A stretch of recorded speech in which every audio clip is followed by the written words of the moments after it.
Prancis akan diisi imigran dari dua negara, Tunisia, Aljazair. Zainuddin Zaidan jadi orang imigran terkenal dengan sepak bolanya, punya rumah makan, punya restoran Islam food.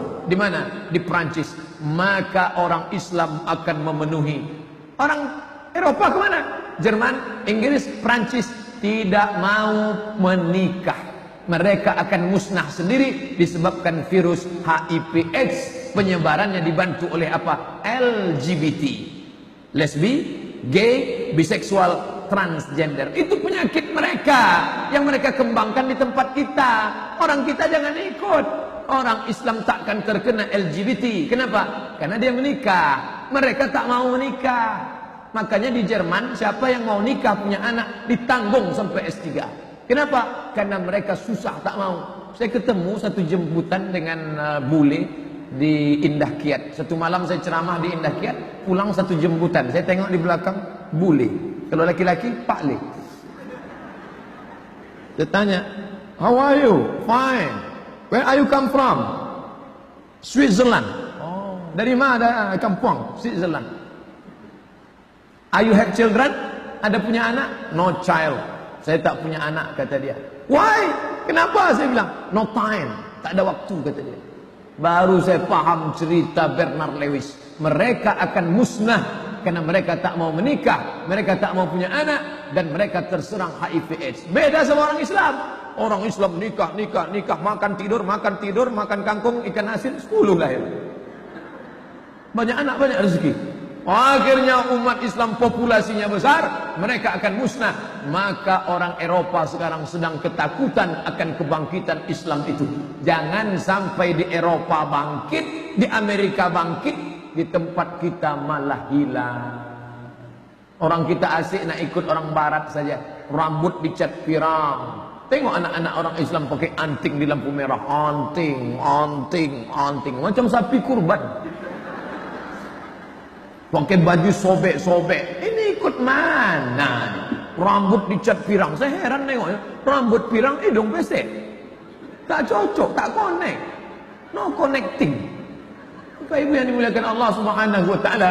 Oleh sebab itu, maka anak-anak kita ini mesti kita jaga. Al-Islamu ya'lu, Islam tetap akan tinggi, wala yu'la alaih, Islam akan terbang tinggi di atas menara Eiffel. Kita bermimpi nanti suatu saat dari atas menara Eiffel itu akan dikumandangkan azan sehingga seluruh Eropa itu akan Islam. Allahu Akbar. Dan itu janji Sayyidina Muhammad sallallahu alaihi wasallam. La tafta'unnal Konstantiniyah, kalian akan menguasai Konstantinopel. Orang kafir senyum mengejek Muhammad, gila, majnun, error ente. Mana bisa menguasai Konstantinopel? Waktu itu kota yang paling besar, Konstantinopel, didirikan oleh seorang kaisar Romawi bernama Kaisar Konstantin. Janji Nabi terwujud 700 tahun sesudah itu. Kata Nabi, akan datang suatu zaman kalian akan menguasai Konstantinopel, wala ni'mar amiru amiruha. Panglima perangnya terbaik, namanya sama dengan namaku. Subhanallah, Masya Allah. Panglima perang yang menguasai Konstantinopel namanya Muhammad Al-Fatih. Makanya ada jamaah kita dikasihnya nama anaknya. Siapa nama anaknya? Muhammad Al-Fatih. Aku ingin dia mancung macam Muhammad Al-Fatih, rambutnya ikal, badannya tegap, meneriakkan Allahu Akbar. Begitu lahir hitam pesek pendek. Yang diikut itu bukan fisiknya, yang diikut itu mentalnya. Memang casingnya hitam pesek pendek kurus, tapi mentalnya, mental Muhammad Al-Fatih. Setiap sore ayah Muhammad Al-Fatih memandikan anaknya. Ketika dia mandikan di tepi sungai, apa kata dia? Nak, pandang menara Konstantinopel. Ya, kau akan membebaskan kota itu menjadi kota Islam. Dimandikannya anaknya. Nah, pandang Konstantinopel, kau akan membebaskan kota itu menjadi kota Islam. Setelah Muhammad Al-Fatih remaja dewasa menjadi panglima perang, ingat dia cerita ayahnya, aku harus membebaskan kota itu. Akhirnya dikuasainya Konstantinopel, dirobaknya menjadi kota Istanbul.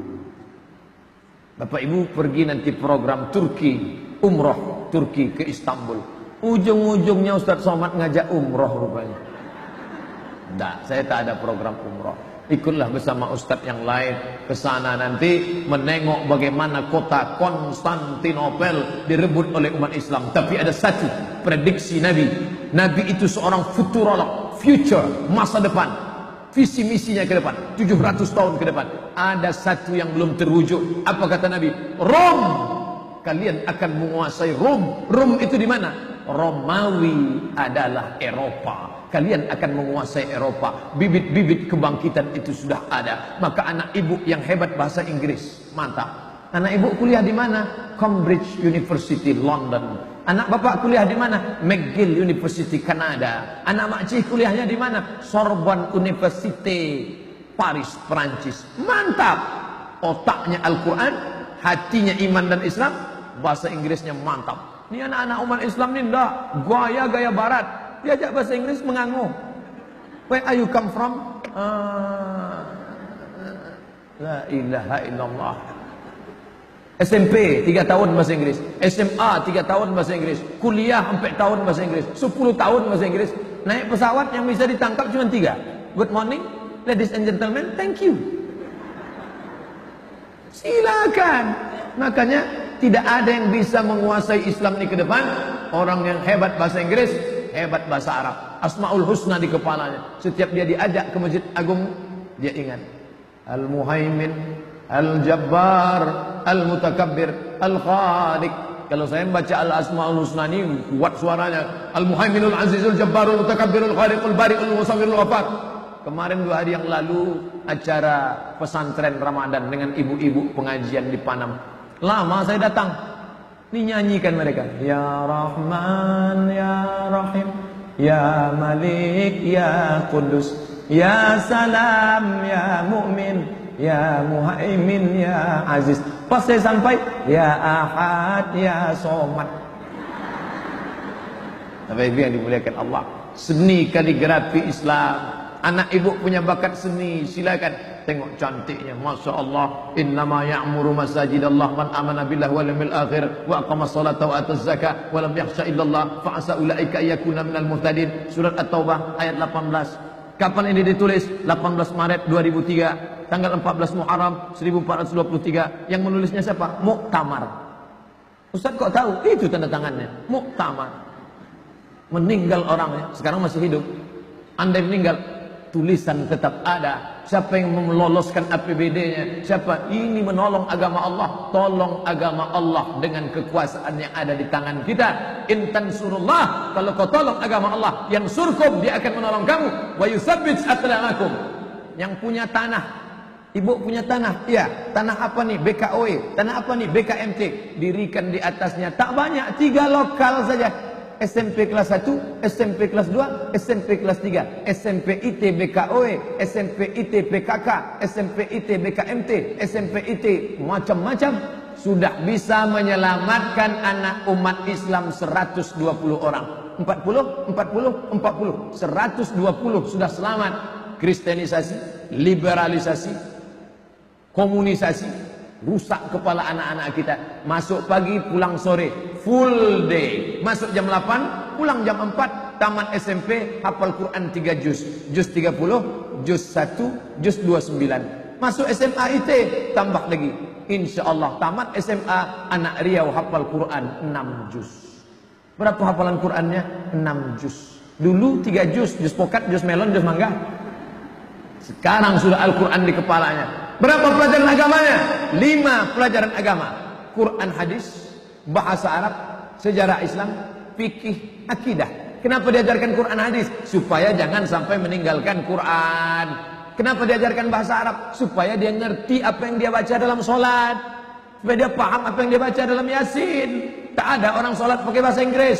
Sampai hari ini belum ada orang Riau sholat pakai bahasa Inggris. Inna sholati, my praying, wa mahyaya, my life, wa mamati, my die, lillahi ta'ala, for you, oh my God. Tak ada. Ajarkan dia Quran hadis, ajarkan bahasa Arab, ajarkan akidah akhlak, lurus akidahnya, tidak menyembah batu, tidak menyembah cincin, tidak ikut sekuler, tidak ikut liberal.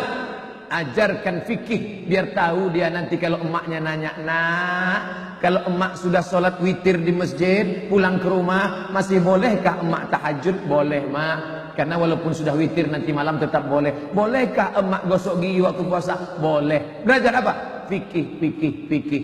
Ini semua mesti ditanamkan. Ajarkan sejarah Islam supaya apa? Mengerti dia dulu Islam ini Nabi Muhammad, selesai Nabi Muhammad Abu Bakar, Umar, Utsman, Ali, selesai Khulafaur Rasyidin Bani Umayyah, selesai Bani Umayyah, Bani Abbasiyah, hancur Bani Abbasiyah, diakhiri dengan Turki Utsmani 1924, hancur kekuasaan umat Islam menjadi negeri-negeri kecil boneka-boneka yang dipermainkan oleh Amerika dan Eropa. Mengerti dia sejarah agamanya, mengerti dia sejarah negerinya, itu dimasukkan ke dalam sekolah umum, casingnya SMP, casingnya SMA, tapi di dalamnya ada signal 5 pelajaran agama Islam. Yang punya tanah banyak luas, untuk apa tanah banyak-banyak kosong? Ibu punya tanah, iya. Ibu punya duit, iya. Gabungkan tanah dengan duit, dirikan 3 lokal. Banyak guru-guru kita, saudara-saudara kita, sarjana guru yang belum bisa digunakan ilmunya, pakaikan. 5 guru terpakai, guru bahasa Arab, guru akidah akhlak, guru fikih, guru Quran hadis, guru sejarah Islam. Sudah berapa bisa menampung pekerjaan? Anak kita selamat, negeri kita aman. Caci maki, sumpah serapah tak menyelesaikan permasalahan. Sekarang kita bangga, jamaah haji terbesar Indonesia, jamaah umroh terbanyak Indonesia. Ini buih-buih di tengah lautan.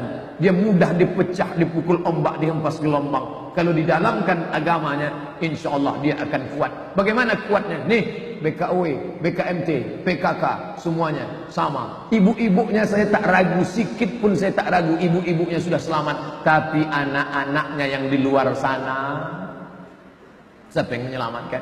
Yang masih pakai baju minimalis, yang masih pakai baju you can see, yang masih pakai baju rok setengah tiang. Tak mungkin Ustaz Somad mengambil ceramahnya. Ini sekarang kalau pergilah kita habis sholat ini pergi ke Ramayana, berserak orang pakai baju sepotong-sepotong, tak mungkin saya ceramah di sana Assalamualaikum warahmatullahi wabarakatuh. Maulah dicampakkan mereka saya ke Sungai Siak.